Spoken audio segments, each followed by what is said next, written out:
प्रत्येक वर्षी गौरी येतात, पण 2025 मध्ये परिस्थिती थोडी वेगळी आहे. कारण यावर्षी गौरी आव्हानाचं शुभमुहूर्त अगदी 1.5 तासापुरतंच आहे. म्हणजेच आपल्याला वेळ वाया घालवायचा नाही. नेमकं वेळेत शास्त्राप्रमाणे आणि भावनेनं आवाहन करायचं आहे. राहू काळाची वेळ पूर्णपणे टाळायची आहे. कारण राहू काळात कोणतेही मंगल कार्य केले जात नाही. म्हणून शुभमुहूर्त अगदी योग्य क्षणी साधणं गरजेचं आहे. मंडळी, गौरी आवाहन म्हणजे काय? गौरी म्हणजेच पार्वती माता, गणेशाची आई. गणेशोत्सवात गौरीला घरात बोलवणं म्हणजे घरात समृद्धी, सुख, सौख्य आणि ऐश्वर येणं. गौरी येतात त्या मायेनं घर भरभरून टाकायला. म्हणून त्या 2 दिवसाचं आगमन आपल्या आयुष्यात खूप मोठा बदल घडवून आणतं असं मानलं जातं. मंडळी, 2025 मध्ये आपण बघूया गौरी आवाहन, पूजा व विसर्जनाचे शुभमुहूर्त. 31 ऑगस्ट 2025 वार आहे रविवार. गौरी आवाहन शुभमुहूर्त आहे सकाळी 5:49 ते संध्याकाळी 5:27 पर्यंत. जवळजवळ 11.5 तासाचे विलंब न करता आरंभ करण्यासाठी योग्य कालावधी आहे. त्यामध्ये राहू काळ म्हणजेच अशुभ वेळ आहे संध्याकाळी 4:30 पर्यंत ते 6 वाजेपर्यंत. या वेळेत आवाहन टाळावे.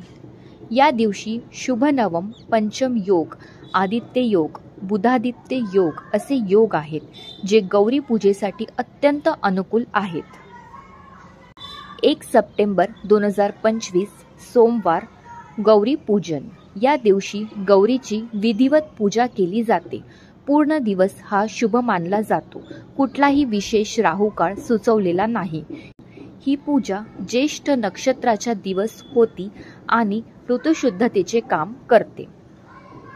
2 सप्टेंबर 2025 मंगळवार गौरी विसर्जन. विसर्जनासाठी विशेष मुहूर्त सकाळपासून संध्याकाळ अगदी 9:51 पर्यंत.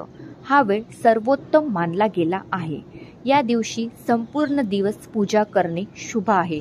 कोणताही ठराविक राहू काळ नसल्याची माहिती उपलब्ध आहे.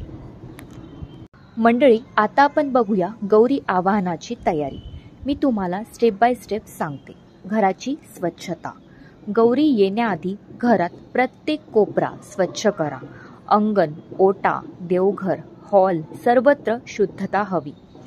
पूजेसाठी लागणारे साहित्य आहे गौरीचे कलश किंवा मातीकामाची मूर्ती, धातूची किंवा मूर्ती, पान, सुपारी, नारळ, अक्षता, हळद, कुंकू, फुले, साडी गौरीसाठी नेसवण्यासाठी, दागिने किंवा सोन्याचा दागिन्याचं प्रतीक, मिरवणुकीसाठी महिलांचे गाणे व पारंपरिक थाळी. गौरीची आवाहन विधी. संकल्प घ्या. हे गौरी माते, आज मी तुला माझ्या घरी बोलावते. तुझं स्वागत करण्यासाठी हा विधी करीत आहे. त्यानंतर कलश स्थापना. कलशावर नारळ ठेवून त्याला साडी नेसवा. हळद कुंकुवाने सजवा. गौरी मंत्र म्हणा. देवी गौरी जगतमाता महालक्ष्मी नमोस्तुते.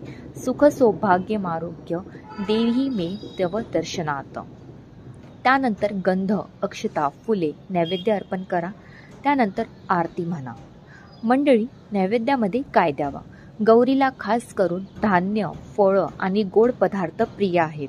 पुरणपोळी, पानगी म्हणजेच पाटोळे किंवा उकडीचे मोदक, फळांमध्ये द्राक्ष, केळी, डाळिंब, गोड पदार्थामध्ये शिरा आणि लाडू. त्यानंतर उत्तर पूजा आणि विसर्जन.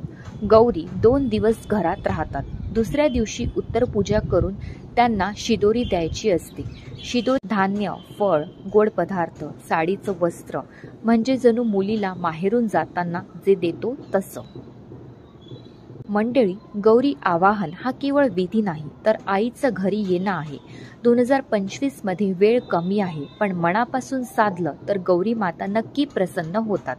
शक्य तितकी शुद्धता, श्रद्धा आणि भाव ठेवून पूजा करा. राहू काळ टाळा, शुभमुहूर्त साधा आणि आई आज घरात आले या भावनेनं आनंदाने आवाहन करा. जय महालक्ष्मी माता.